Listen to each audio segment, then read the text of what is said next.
Muito bem, amigos, estamos de volta, dando continuidade à nossa aula de improbidade administrativa, a Lei 8429 de 1992, com as alterações da Lei 14.230 de 2021, ou seja, legislação em uma aula total e completamente atualizada.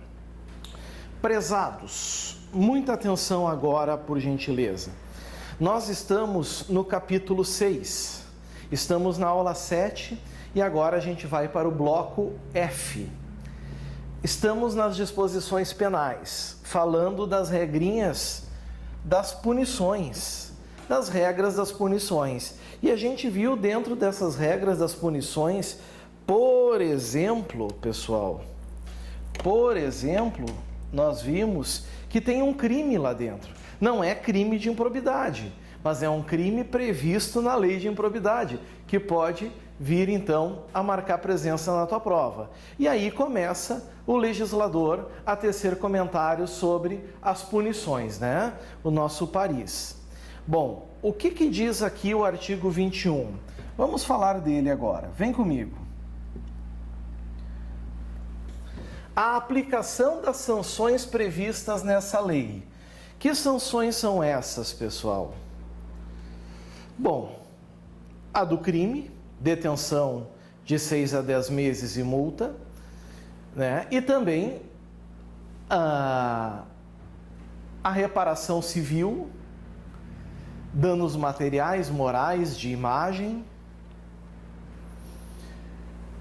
a perda da função pública, a ação penal, ressarcimento ao erário, indisponibilidade de bens e suspensão dos direitos políticos.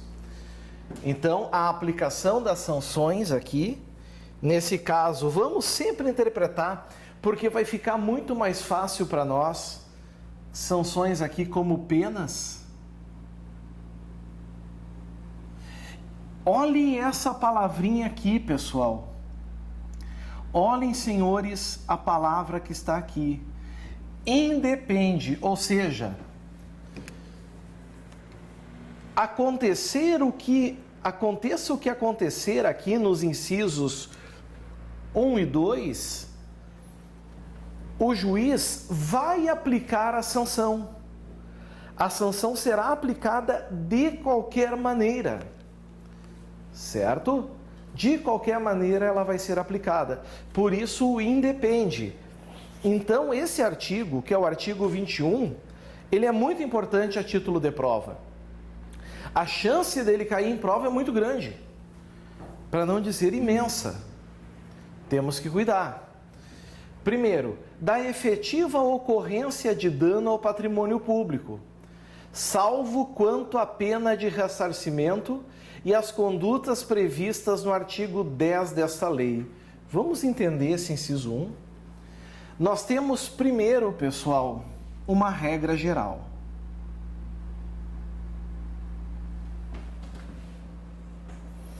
Cortei aqui essa primeira parte.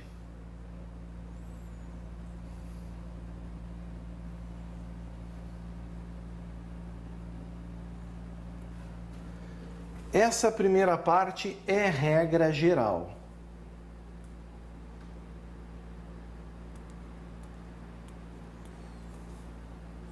Certo? Ou seja, para aplicar as sanções, para aplicar as penas da lei de improbidade, não importa que tenha ocorrência efetiva de dano ao patrimônio público. Não importa. Certo? Por exemplo, o sujeito cometeu o crime do artigo 19 ou ele praticou um ato de improbidade que caracteriza enriquecimento ilícito, por exemplo. Certo? De enriquecimento ilícito. O que vai acontecer aqui? Não importa se o Estado teve prejuízo. Não importa. Só que agora nós temos uma palavrinha salvo.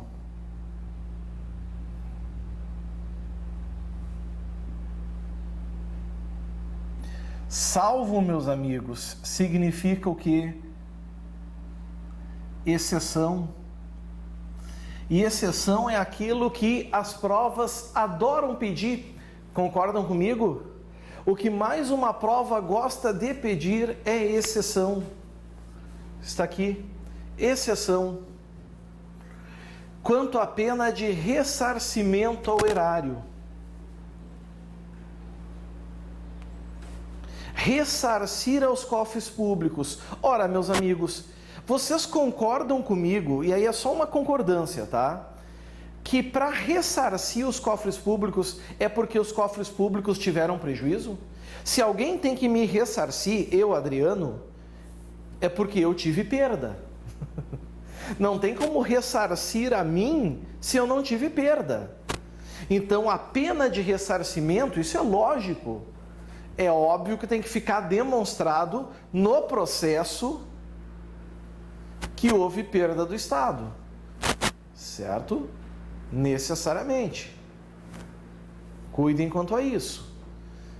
Se for, meus amigos, pena de ressarcir aos cofres públicos, o R do Paris tem que ter ocorrência de dano ao patrimônio público, porque não tem como ressarcir quem não perdeu nada. E as condutas previstas no artigo 10 dessa lei. E vocês lembram quais eram aquelas condutas do artigo 10? Vamos dar uma olhadinha?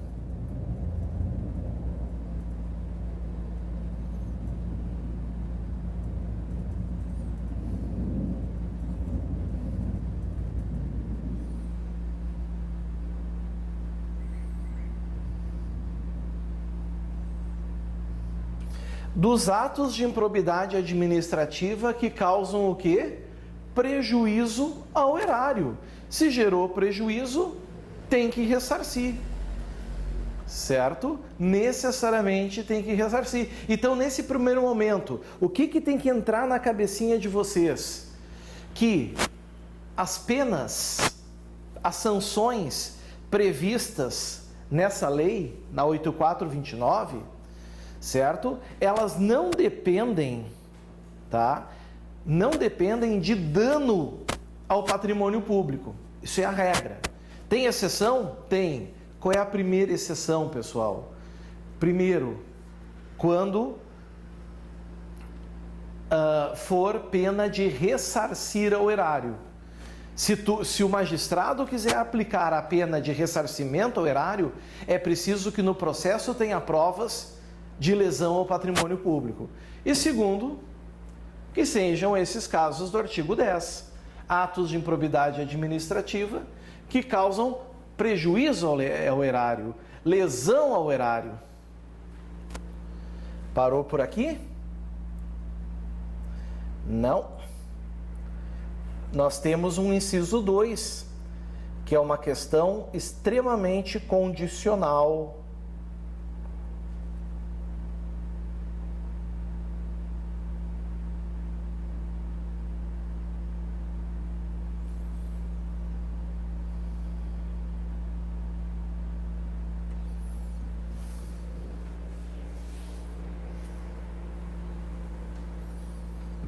Extremamente condicional, o inciso 2,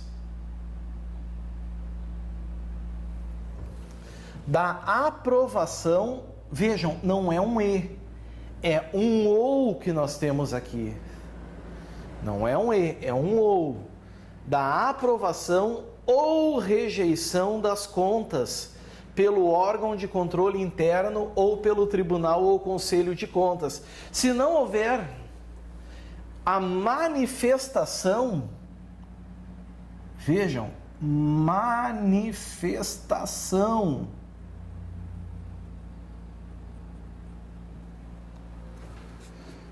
das contas pelo órgão de controle interno ou pelo tribunal ou conselho de contas, não tem como, senhores, aplicar as sanções dessa lei. Nós temos aqui uma condição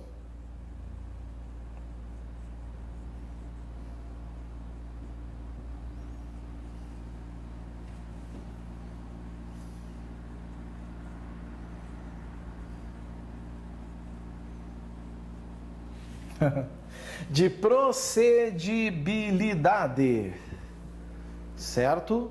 Condição de procedibilidade.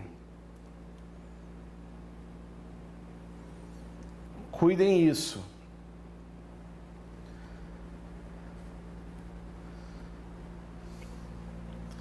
Isso é um requisito obrigatório. Se não tiver, nenhuma pena poderá ser aplicada. É uma boa questão para cair em prova, né? E vejam, pessoal, que pode ser aprovação e pode ser rejeição, qualquer uma delas. Não importa, o que importa é a manifestação.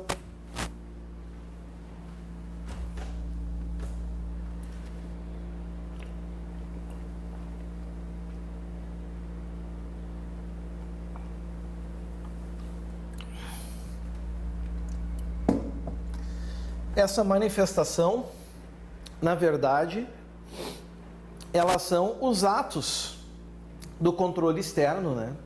São os atos do controle externo.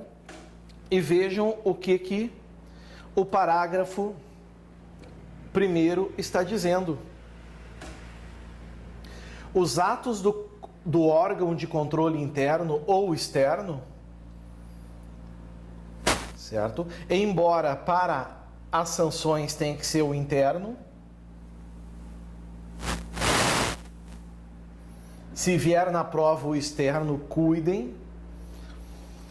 As provas produzidas perante os órgãos de controle e as correspondentes decisões dos órgãos de controle... Opa, eu estou no parágrafo 2º. Parágrafo 1º. Os atos do órgão de controle interno ou externo serão...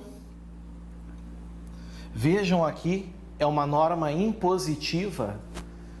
Serão, norma impositiva, serão considerados pelo juiz quando tiverem servido de fundamento para a conduta do agente público. O que isso quer dizer, pessoal? Isso quer dizer que, por exemplo,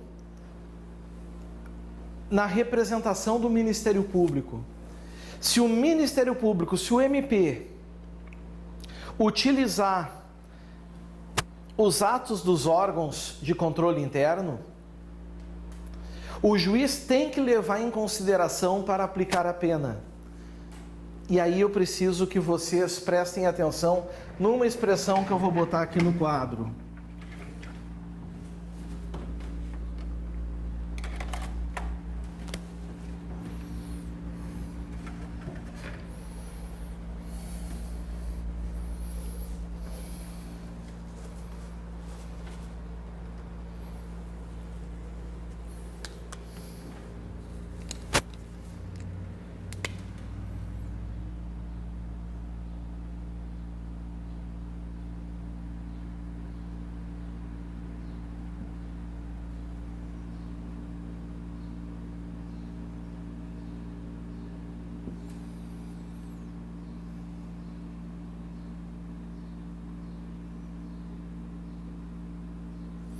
Uns chamam de princípio do livre convencimento, outros chamam de sistema do livre convencimento.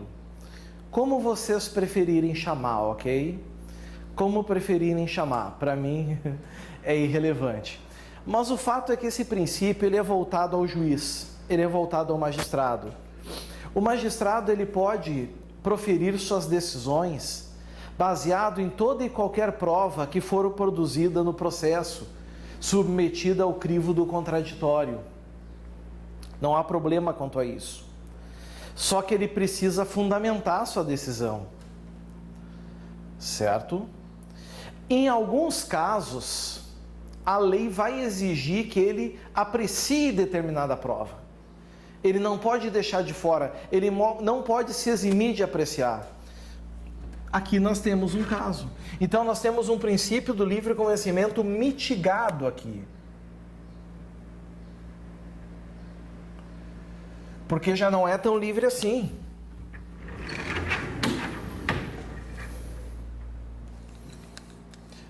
Os atos do órgão de controle interno ou externo, certo? Que agiram e que foram trazidos ao bojo do procedimento de improbidade, por exemplo, serão considerados pelo juiz quando tiverem servido de fundamento para a conduta do agente público. Ou seja, o agente público diz: olha, a minha conduta foi praticada dentro de um controle interno, externo da administração. O juiz vai ter que se manifestar sobre isso, necessariamente. Tranquilinho, né? Daqui nós temos um parágrafo 2º que limita e mitiga mais ainda, pessoal. Traz aqui uma questão muito interessante dizendo: magistrado, tu precisa nesses casos se manifestar nessas situações. Tu é obrigado a se manifestar nessas situações. E que situações seriam essas? Que situações? Vamos lá. As provas produzidas, vejam que não são provas produzidas, senhores, dentro do processo de improbidade ou dentro de um processo criminal por causa do crime do artigo 19. Não. São as provas produzidas perante os órgãos de controle.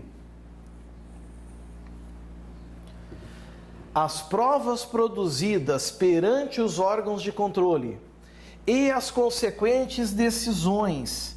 Que decisões são essas que estão aqui? São decisões dentro do órgão de controle. E aí olha a palavra, que chega a dar uma força impositiva, não é verdade? Imensa, senhores. Deverão. Deverão, pessoal. Norma impositiva. Deverão ser consideradas na formação da convicção do juiz. Ou seja, ele precisa levar em consideração essas manifestações,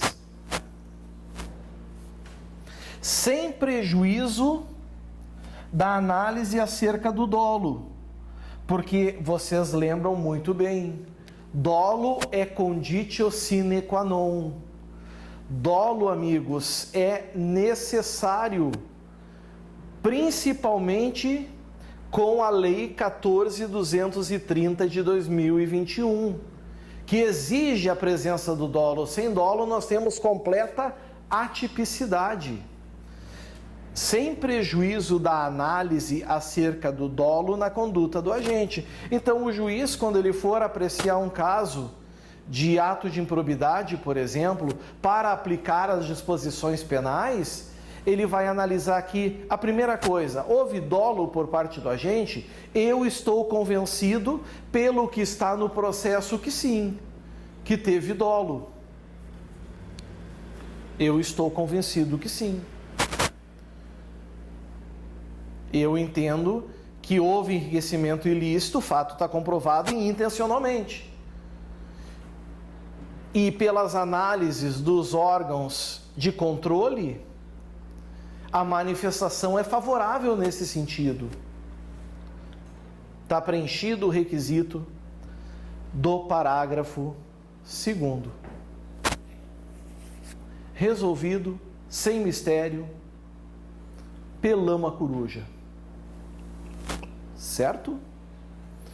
E temos agora um parágrafo 3º. Esse é maravilhoso. As sentenças civis e penais produzirão efeitos em relação à ação de improbidade, quando concluírem pela inexistência da conduta ou pela negativa de autoria. Atenção aqui.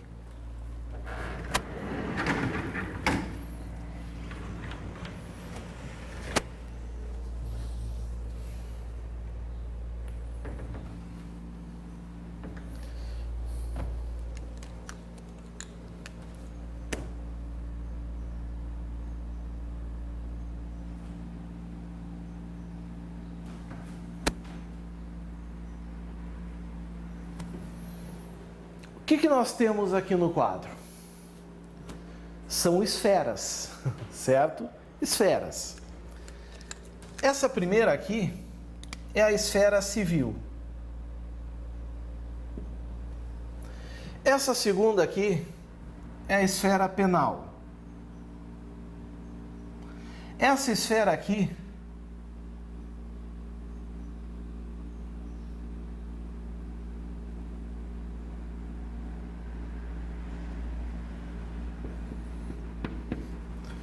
é a esfera administrativa, ok? Esfera civil, esfera penal, esfera administrativa. Ok. Percebem que não há nada entre elas. Não existe nada entre elas. Por esse motivo, pessoal, elas são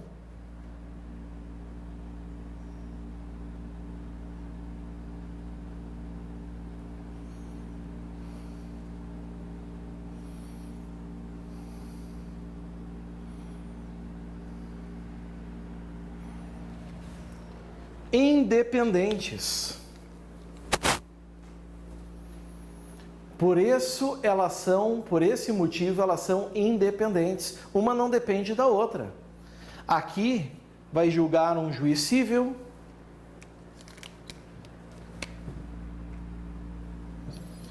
Aqui vai julgar um juiz penal. Aqui vai julgar, provavelmente, um juiz da vara da fazenda. Ok? Elas são independentes. Mas, ao mesmo tempo,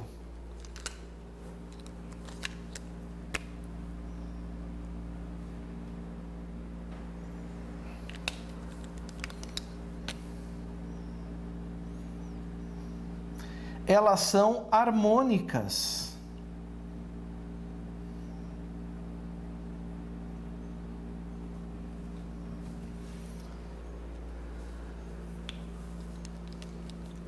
Certo? Elas são harmônicas. O que isso quer dizer? Isso quer dizer que dependendo do que acontecer numa, é impossível não gerar efeito na outra. É impossível.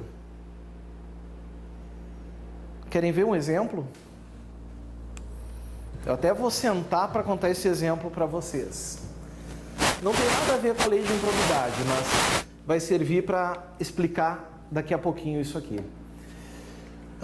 Vamos supor que um indivíduo está sendo processado criminalmente, tá? Criminalmente, esfera penal, por crime de bigamia, artigo 235 do Código Penal. Bigamia, contrair casamento já sendo casado, né? Isso é bigamia.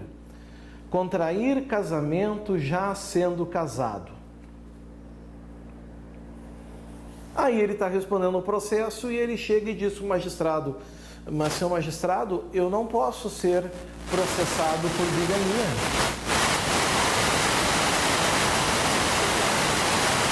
Ele diz: olha, eu não posso ser processado por bigamia porque o meu primeiro casamento foi nulo. Olha o problemão. A discussão se um casamento é nulo ou não é feito na esfera penal, é feito na esfera civil. Vara de família. Então, desloca-se tudo primeiro para a vara de família, porque é uma questão prejudicial. E suponhamos que se descobre lá na vara de família que o primeiro casamento foi mesmo nulo. Ora, pessoal, se o primeiro casamento foi efetivamente nulo, tem crime de bigamia? Não. O juiz criminal precisa fazer alguma coisa? Não. Já foi tudo resolvido na esfera civil. Então é claro que em muitas situações são ramos diferentes. Uma pessoa que comete, por exemplo, injúria, difamação, calúnia, ela pode responder tanto na esfera criminal por esses crimes que cometeu, como pode responder na esfera civil, onde a vítima pode pleitear, por exemplo, danos morais. A vítima pode pleitear danos morais aqui. Se deram conta? Aí é que está.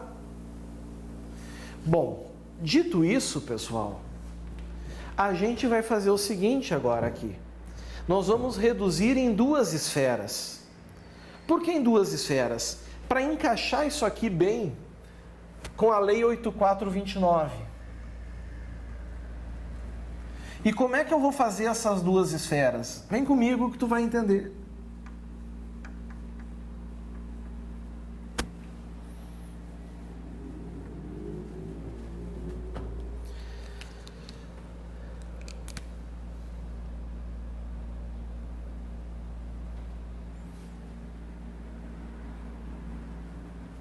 Aqui estão as duas esferas, tá? Aqui vamos supor que é a esfera civil e penal, penal e civil.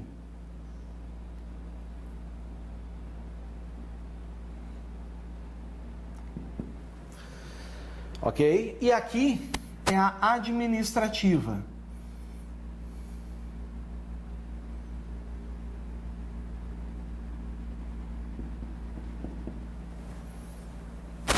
Ato de improbidade.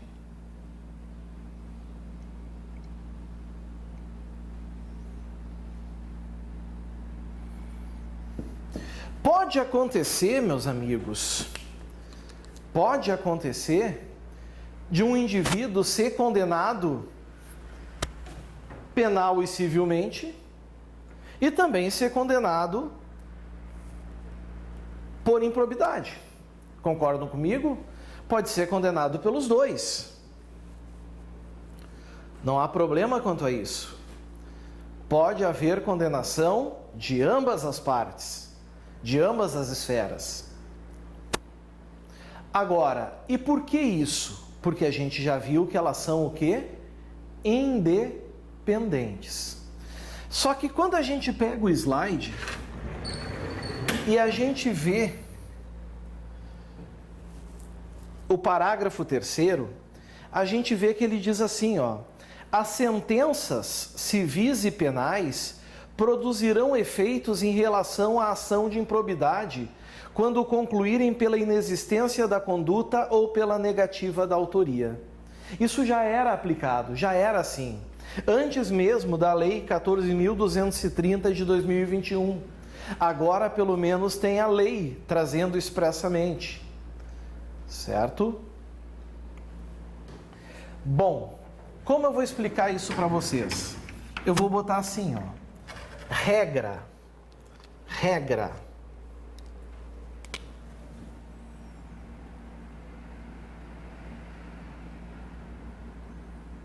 Regra geral.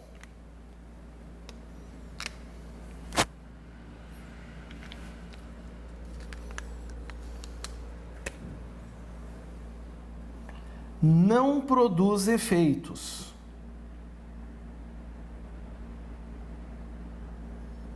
O que isso quer dizer? Isso quer dizer que a sentença que ocorre aqui não altera aqui. E a sentença que ocorre aqui não altera aqui. Isso é a regra geral. Todavia, nós vamos ter exceções. Duas. Uma,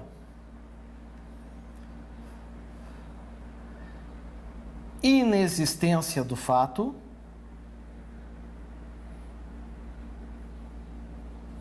Dois, negativa. Boa questão para cair em prova, hein?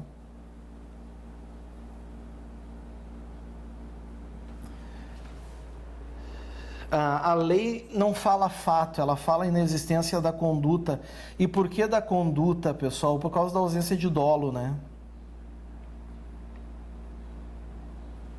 Negativa de autoria. Aqui está. Bom, pessoal, assim, ó.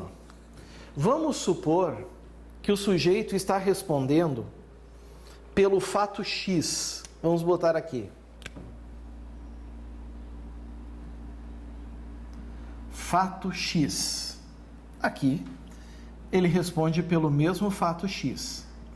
Ou seja, ele está respondendo civilmente e criminalmente e administrativamente. Aí, ele é, aqui no penal, absolvido.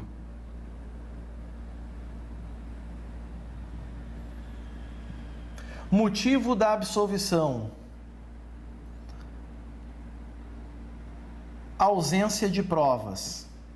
Não tem provas para condená-lo. Ausência de provas. Pergunto aos senhores, meus amigos, essa ausência de provas que está aqui vai produzir efeito, essa sentença, na esfera administrativa? Vemos para cá. É inexistência da conduta? Ficou provado aqui nessa esfera a inexistência da conduta? Não. Ficou provado aqui a negativa de autoria? Não. Então, pode acontecer do indivíduo ser condenado por ato de improbidade? Pode. Porque pode não ter tido prova suficiente para condenar na esfera penal ou civil. Mas nada impede que tenha prova suficiente para condená-lo na esfera administrativa, pela Lei 8.429, por ato de improbidade. Agora vamos supor que ele foi absolvido porque ficou provado que o fato não existiu.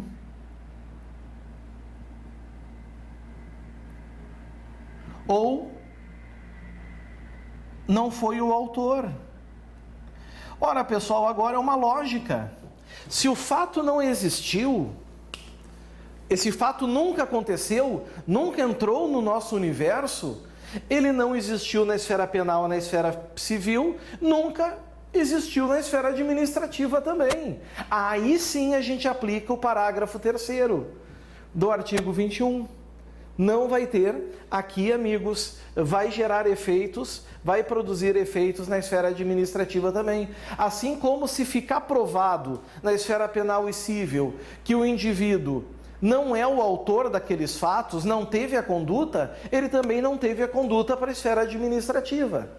Então, para resumir, o que vocês têm que saber? Regra geral, pessoal. Uma esfera não produz efeito na outra. São independentes, mas são harmônicas. Se a motivação for inexistência da conduta ou negativa de autoria, vai gerar efeitos também na esfera administrativa e ele tem que ser absolvido por tudo. Certinho? Vamos apagar aqui.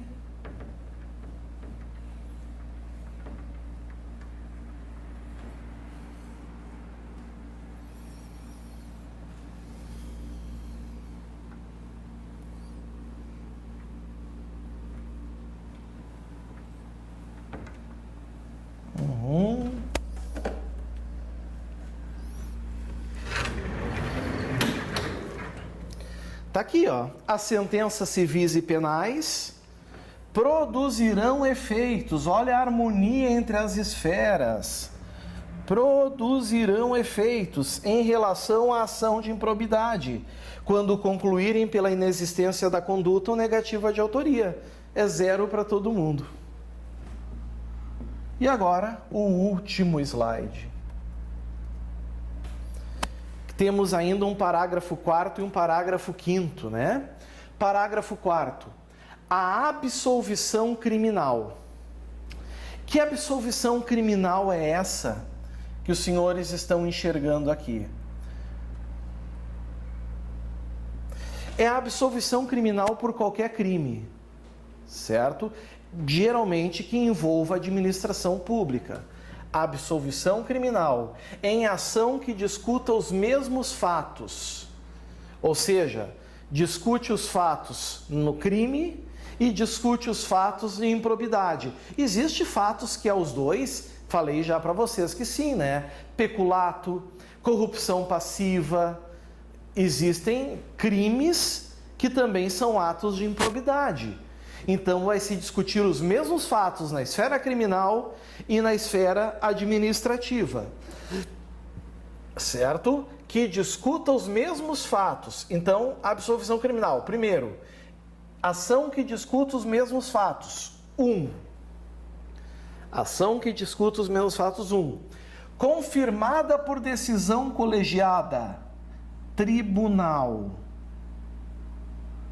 Que tribunal é esse, pessoal?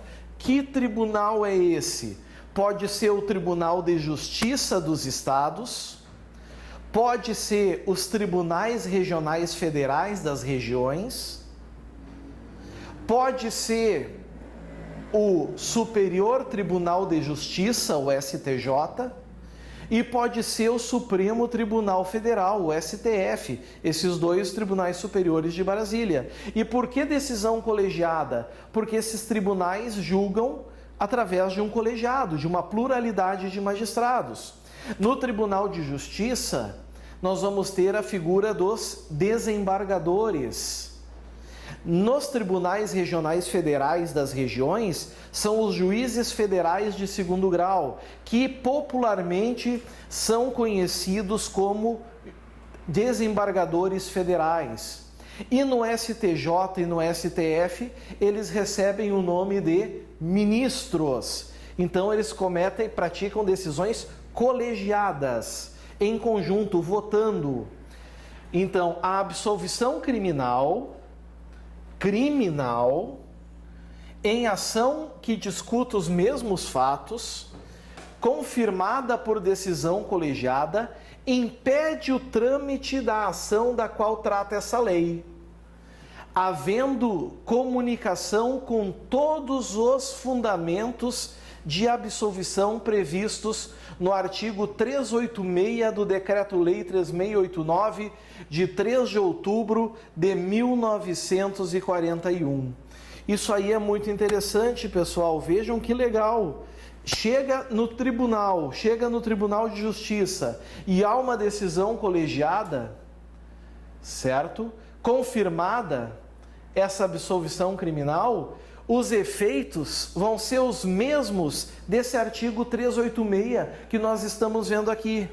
Vocês vão ver o que são os dispositivos do artigo 386.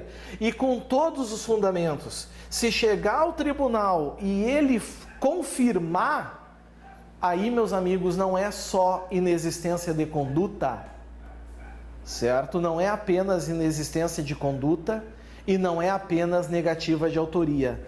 É qualquer um deles. Acompanhem comigo aqui como nós vamos ter outros.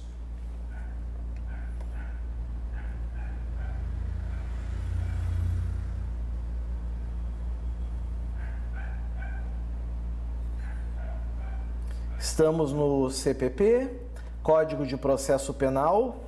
Eu vou me deslocar até o artigo 386. Quem não sabe, o 386 são os casos em que o juiz deve absolver o réu.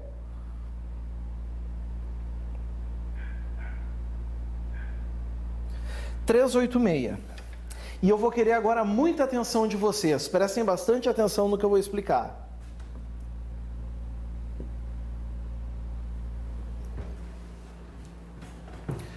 O juiz absolverá o réu, mencionando a causa na parte dispositiva, desde que reconheça. CPP absolverá casos criminais. 1. Estar provada a inexistência do fato. Ficou provado que o fato não existiu. Por exemplo, pessoal, a vítima do homicídio reaparece viva.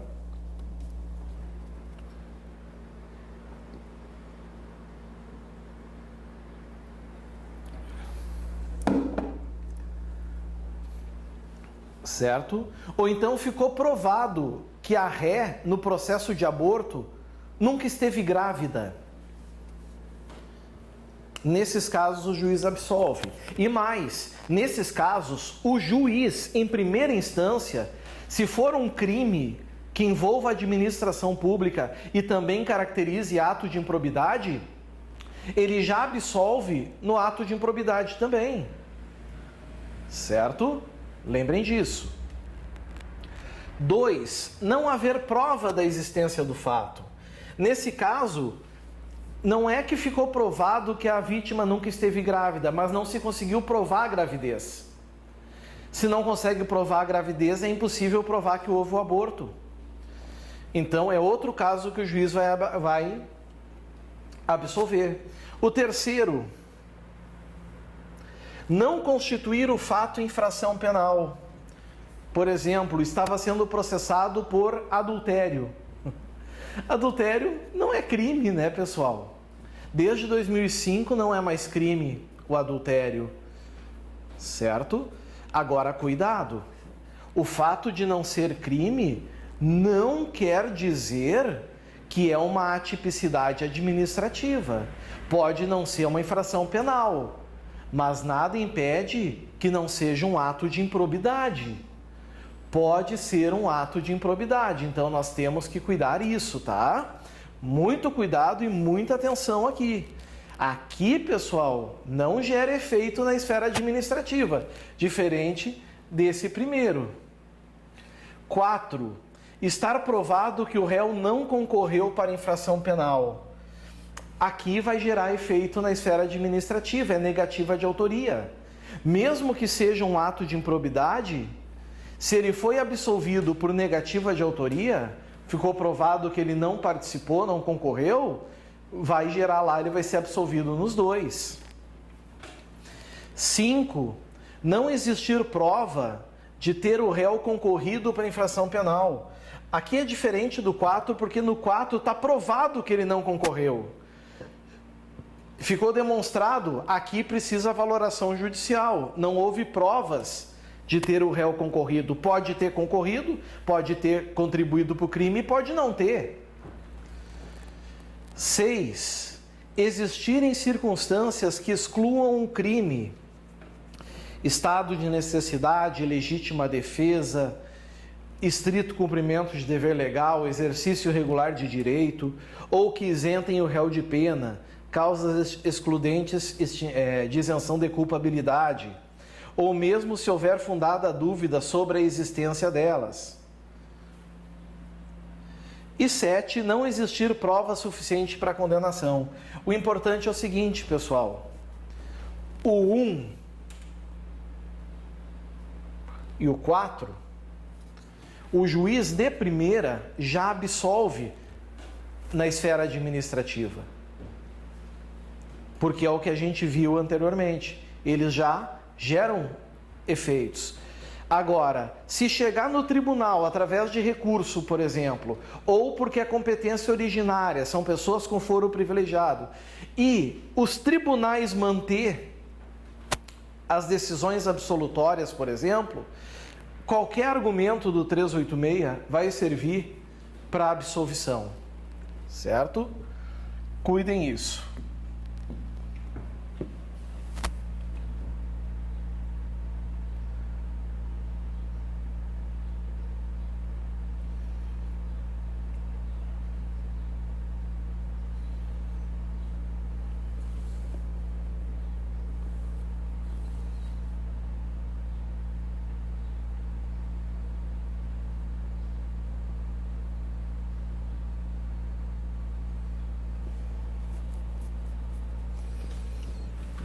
Então está aqui claramente, né? A absolvição criminal em ação que discuta os mesmos fatos, confirmada por decisão colegiada, impede o trâmite da ação da qual trata essa lei, havendo comunicação com todos os fundamentos de absolvição previstos nos artigos 386 do Código de Processo Penal. Parágrafo 5º, para fechar o artigo 21. Opa!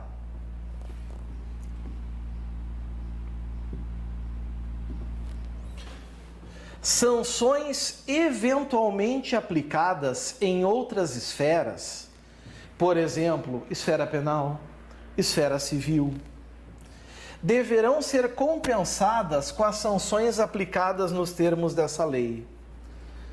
Como assim, pessoal? Como assim, professor? Vou explicar para vocês.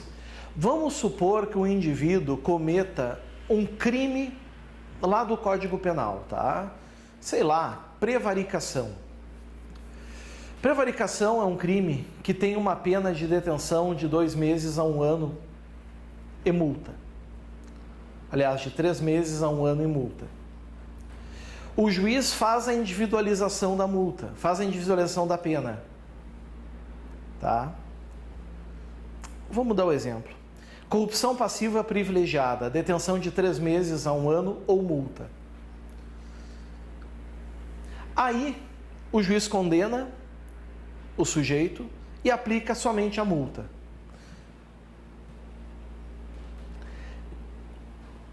Como pena alternativa, porque o indivíduo não tem dinheiro, ele aplica, por exemplo, uma perda de bens.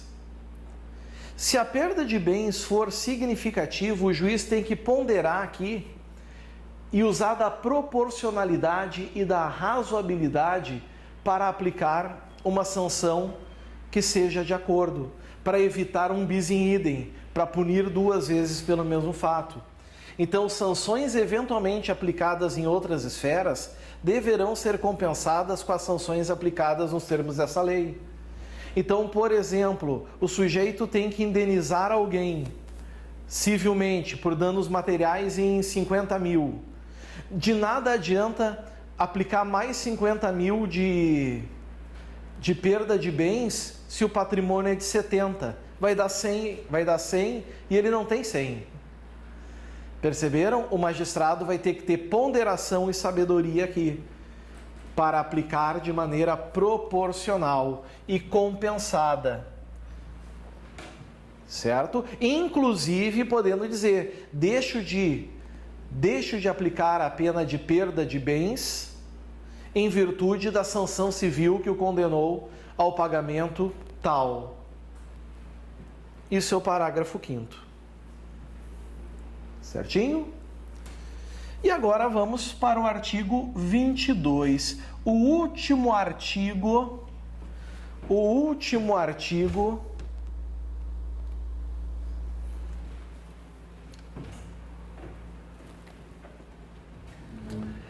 das disposições penais. É o caput e o parágrafo único. O 22 diz, para apurar. Apuração é o que, meus amigos? É a investigação, é saber o que aconteceu, enfim, ir a fundo, né? Para apurar qualquer ilícito previsto nessa lei, o Ministério Público, de ofício, lembram o que quer dizer de ofício? De ofício, meus amigos, é pela própria iniciativa. Não é preciso que ninguém o provoque. Não é preciso que qualquer pessoa venha provocá-lo ou que qualquer autoridade o provoque. O Ministério Público, de ofício, 1. A requerimento de autoridade administrativa. 2. Ou mediante representação formulada de acordo com o disposto no artigo 14 desta lei. Vocês lembram o que é o artigo 14? É o qualquer pessoa, né? Qualquer pessoa que poderá efetivamente praticar essa representação. Qual é a diferença do requerimento para a representação que está aqui? Requerimento, pessoal, é um pedido. Então, as autoridades administrativas, elas requerem, elas pedem ao MP. Já as pessoas do artigo 14, qualquer pessoa, elas representam. E vocês lembram o que eu disse que é representação? Representação, meus amigos, é uma exposição de motivos. Isso é representação, é uma exposição de motivos. Então pode ser de 3 formas o que nós vamos ver agora. Poderá, vejam que não é norma impositiva, é uma faculdade, poderá instaurar inquérito civil. Então o titular do inquérito civil não é a Polícia Civil. Quem estuda, às vezes, processo penal e vê a palavra inquérito, já liga, né? Já faz a... Como é que eu posso explicar? Já faz a associação com polícia. Inquérito, polícia. Não. Não. Ok? Não. Não é com polícia. Isso é muito importante saber. O inquérito penal, sim, ele é de competência da autoridade policial. mas o inquérito civil é conduzido pelo Ministério Público, certo? Inquérito civil ou procedimento administrativo assemelhado. 2.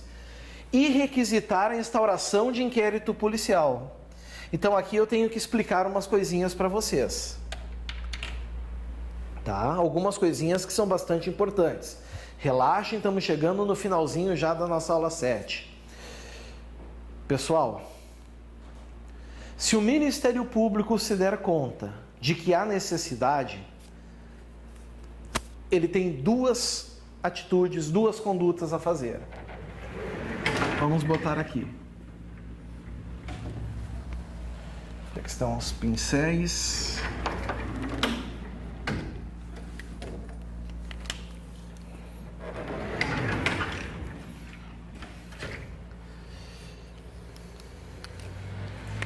MP. A gente pode botar assim pro MP, ó.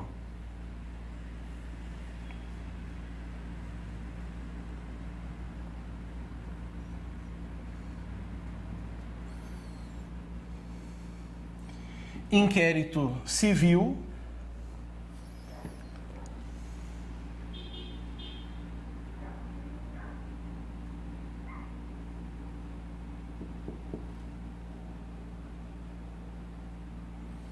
Inquérito policial, certo?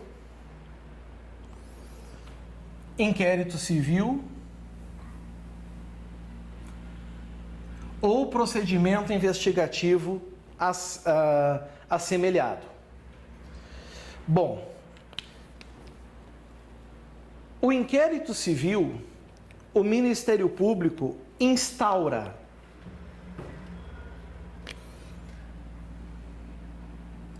Isso aqui, a competência dele é de instauração. Ele é o titular.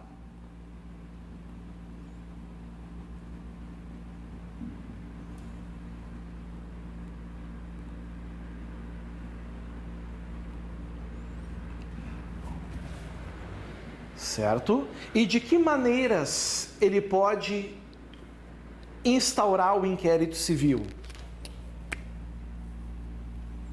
Ofício, ou seja, pela sua própria iniciativa, sem que ninguém tenha pedido para ele. Requerimento,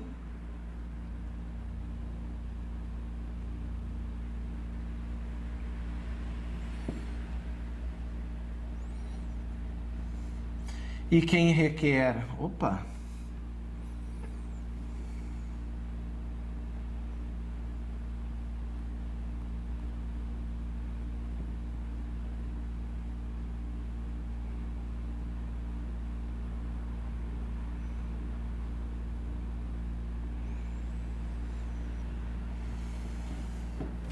são as autoridades administrativas. E ainda uma terceira possibilidade,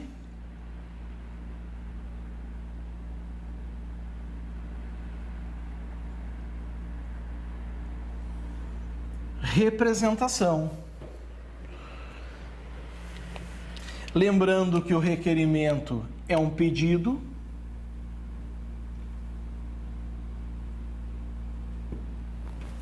lembrando que representação, primeiro, quem faz?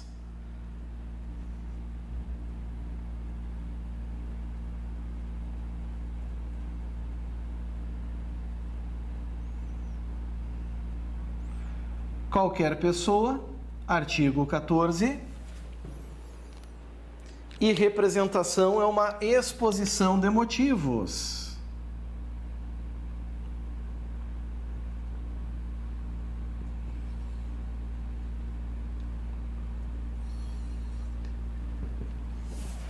Mas, professor, e quando se tratar de inquérito policial? E quando se tratar de inquérito policial, o Ministério Público tem poder de instauração? Não. Quem instaura é a polícia. Inquérito policial aqui, pessoal, ele tem o poder de requisição.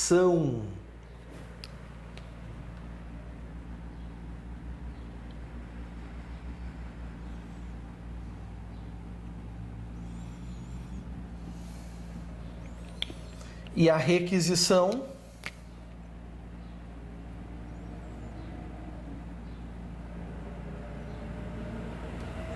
é uma ordem. Se é uma ordem, é porque alguém tem que obedecer. E quem tem que obedecer?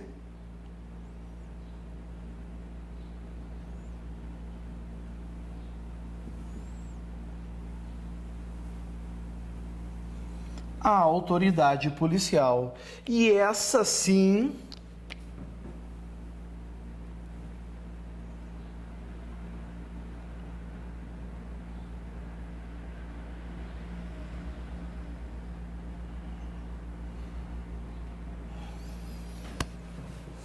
caracteriza a instauração, vai instaurar. Pode se negar a cumprir a ordem do Ministério Público? Não, não pode, até porque o nome é ordem, certo? Ficou fácil entender agora o artigo 22. Para apurar qualquer ilícito dessa lei, o MP, de ofício, por sua própria iniciativa, a requerimento, pedido de autoridade administrativa ou mediante representação, exposição de motivos formulada por qualquer pessoa, escrita ou reduzida a termo, artigo 14, poderá instaurar inquérito civil, aí é ele que instaura, ou procedimento investigativo assemelhado, e requisitar, ordenar a instauração de inquérito policial. Certinho? E agora, por fim, nós temos um parágrafo único. Parágrafo único. Na apuração dos ilícitos previstos nessa lei, e são vários que nós já vimos, não é verdade? Nós já vimos vários, estamos agora nessa fase processual, será garantido ao investigado, seja no inquérito civil, seja no procedimento investigativo assemelhado, ou seja, no inquérito policial, a oportunidade de manifestação por escrito e de juntada de documentos que comprovem suas alegações e auxiliem na elucidação dos fatos. Isso aqui é a prova clássica daquilo que nós chamamos de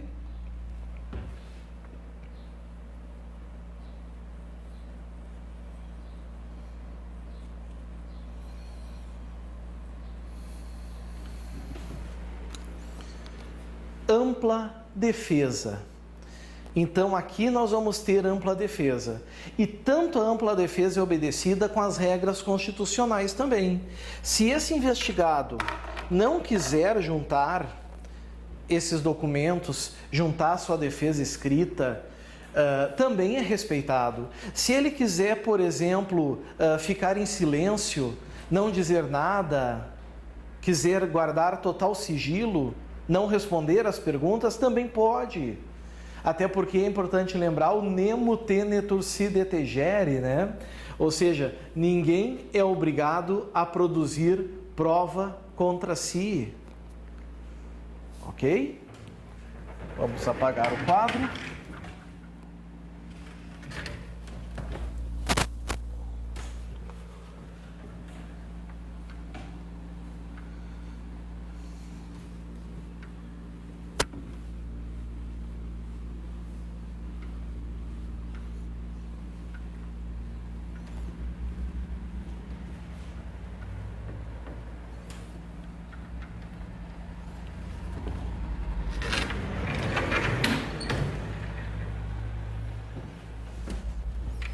Vamos zerar a tela.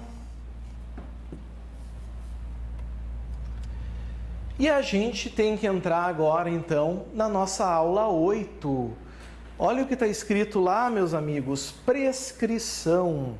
Tema novo, mas a gente passou em muito dessa aula, não é verdade? Nós fechamos a aula 7. As disposições penais estão encerradas com 7 blocos, 7 bloquinhos para que vocês possam se divertir aí.